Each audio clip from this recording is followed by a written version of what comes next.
কালকেই আপনাদেরকে দেখাচ্ছিলাম যে ওরা মূলা শাক খাচ্ছে, কিন্তু দেখেন ওরা আজকে অসুস্থ হয়ে গেছে। যায় না, হয়তো ঠান্ডা লাগছে, মানে ঠান্ডাই লাগছে, যেমন লেজগুলো বাঁকা হয়ে গেছে। এটা তাও একটু ভালো আছে, দেখেন একটু লেজটা তাও খুলে আছে, কিন্তু এইটার একদম লেজটা বাঁকা হয়ে আছে।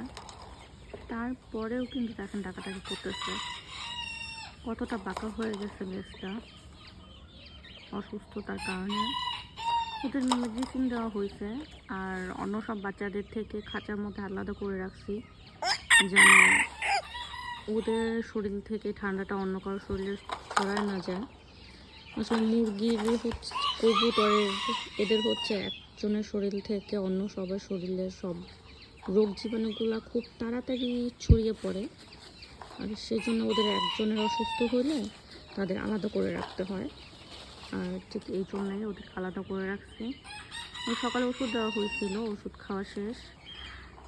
সকালে আরও বেশি অসুস্থ ছিল, একদম নোয়ায় পড়ছিল, কিন্তু এখন আল্লাহর মধ্যে একটু সুস্থ আছে আলহামদুলিল্লাহ।